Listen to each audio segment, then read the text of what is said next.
Olá, turma! Boas-vindas à nossa aula explicativa de hoje. Sabe aquelas palavras que dão aquele branco total na hora de escrever? Pois é, a proposta aqui é transformar essas grandes dúvidas da nossa língua num jogo mental muito dinâmico. Pensem nisso como um desafio ortográfico de alto nível, feito sob medida para dar aquela afiada na escrita.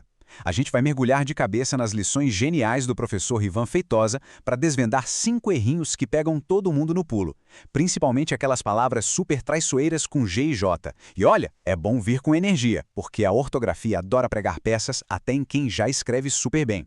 Bora testar os reflexos visuais? Vamos começar com um teste rápido. Pensem rápido. A palavra gelo é com G ou J? E jeito, J ou G? Façam essa escolha mental em 3, 2, 1. E aí, rolou aquela hesitação por uma fração de segundo? Se sim, relaxem. Isso é absolutamente normal e acontece com todo mundo, desde a galera do ensino médio até profissionais que escrevem todo dia.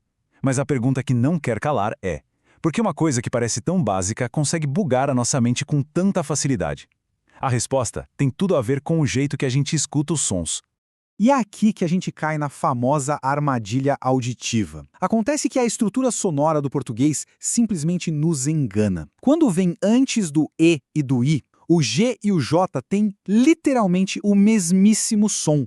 Não tem diferença nenhuma para o ouvido captar. E quando o ouvido não consegue separar as coisas, a gente precisa recorrer à memória visual. O grande problema é que, na pressa do dia a dia, com celular, corretor automático e tudo mais, a gente liga o piloto automático e a memória visual simplesmente falha. A gente confia no hábito em vez da regra. Por isso, a nossa missão hoje é treinar os nossos olhos. Então, bora pro primeiro mini desafio da nossa aula. É para decidir agora. Aquele pote que a gente usa para tomar sopa, tigela. A gente escreve com G ou com J? Tentem fixar a imagem da palavra na mente agora. E nada de dar aquela espiadinha no Google ou no corretor do celular, hein? A resposta tem que vir da cabeça. Cravou a resposta? O correto é tigela com G. O mais legal aqui é ver o contraste. Reparem bem na forma correta. A versão com J chega a doer um pouquinho os olhos, né? Como a gente não pode confiar de jeito nenhum no som que bate no ouvido, a gente tem que tirar uma foto mental da palavra com G. É a memória visual assumindo o volante e atropelando a dúvida que o som deixou. Agora, se bater aquele branco visual, o professor Ivan tem um código de trapaça fantástico: olhar a origem da palavra. A palavra tigela vem do latim antigo tegela, ou seja, o G sempre esteve lá, e ele foi sobrevivendo aos séculos até chegar intacto no nosso português moderno. Saber a etimologia e a história por trás da palavra funciona como uma âncora invisível. Ninguém aqui precisa falar latim fluente, claro, mas sacar essa origem ajuda a fixar a regra para sempre, deixando tudo muito mais lógico. Mantendo a energia lá em cima, vamos para o próximo desafio. E essa parte importantíssima da boca, a gengiva, G ou J. De novo, o som é idêntico, uma armadilha perfeita. Façam suas apostas mentais. Qual é a forma certa? E quem apostou no G acertou em cheio. O certo é gengiva, com o G mesmo. Deixem essa imagem gravar bem na mente de vocês. Vejam como a opção com J fica super estranha quando a gente acostuma o olhar com a palavra certa. Aos poucos, a grafia errada passa a incomodar a nossa própria visão. É assim que a gente sabe que está aprendendo. E tem uma tática muito boa para isso: a regra da família. O professor Ivan explica que palavras da mesma família andam de mãos dadas, como um bloco sólido. Se gengiva é com G, a palavra gengival, que é da mesma família, também vai ser com G.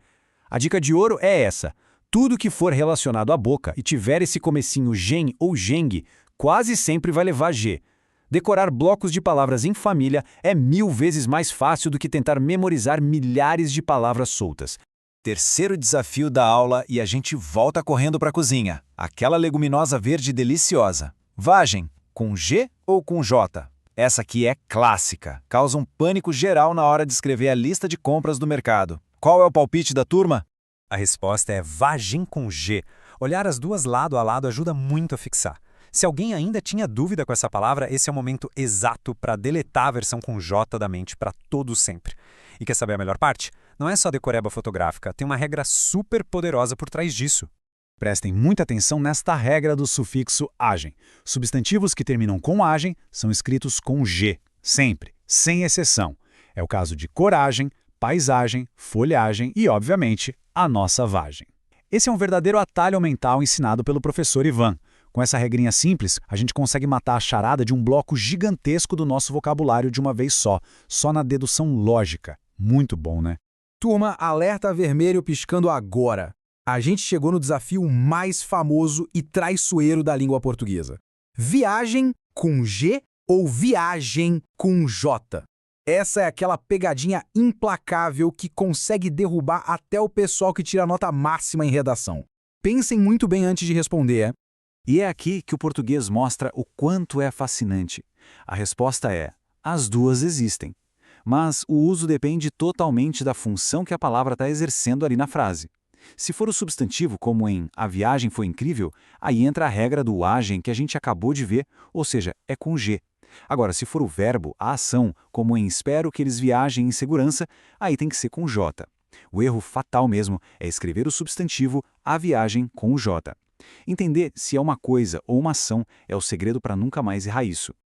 Para amarrar bem a nossa aula e garantir que tudo isso grude na cabeça, vamos repassar os códigos secretos do professor Ivan para driblar o piloto automático. 1. Agrupar por famílias, tipo gelo e geladeira. 2. Memorizar os grandes blocos, como a regra mágica do agem. 3. E super importante, desconfiem do próprio ouvido, o som é mestre em enganar a gente. E 4. A parte prática, criem o hábito inegociável de revisar o que escrevem. É naquela lidinha rápida antes de enviar que a gente pesca esses escorregões da pressa. Muito bem, chegou a hora da nossa rotada bônus. Para fechar com chave de ouro, eu trouxe um erro que já virou quase cultura popular, tanto na fala quanto na escrita. É sobrancelha ou sobrancelha? Com aquele M no meio? Nossa, essa gera debates acalorados no dia a dia. E aí, como é o certo para essa parte do nosso rosto? Para acabar com o mistério de vez, o correto é sobrancelha, ali na esquerda, sem a letra M. Falar ou escrever sobrancelha tá errado, por mais que a gente escute isso a cada 5 minutos na rua. O visual não mente, esse M simplesmente não existe na palavra original. Mas aí vem a pergunta de R$1 milhão. Por que será que tanta gente comete esse mesmo erro? O mais curioso é ver como o nosso próprio cérebro arma essas arapucas. O erro rola por causa de uma associação falsa. A gente olha para essa faixa de pelos em cima dos olhos e o cérebro, lá no subconsciente, tenta achar uma lógica rápida. Aí ele associa com a palavra sombra, como se os pelos fizessem uma sombrinha no olho. Parece super lógico, né? Mas linguisticamente falando, é uma baita mentira. A verdadeira lógica, mais uma vez, está na etimologia da palavra, que vem para destruir esse mito da sombra. Sobrancelha é, na verdade, a junção de sobre, que significa acima, com a palavra celha, que vem do latim cilia e quer dizer cílios. Resumindo, o significado literal da palavra desde sempre é só aquilo que fica em cima dos cílios. Quando a gente entende essa estrutura, a grafia correta trava na memória e aquele M intruso some para sempre. E assim a gente finaliza o nosso desafio de hoje. A provocação final que eu deixo para a turma inteira pensar é: na hora de mandar aquele e-mail importante ou escrever a redação do Enem, a gente está no piloto automático confiando cegamente no som e no corretor, ou a gente está assumindo o controle da nossa memória visual? Com essas dicas preciosas do professor Ivan, a gente já tem todas as ferramentas para não cair mais nessas armadilhas. Observem, revisem e, acima de tudo, nunca confiem só nos ouvidos. Espero que essa aula explicativa tenha sido super útil e divertida para todo mundo. Até o nosso próximo mergulho no conhecimento.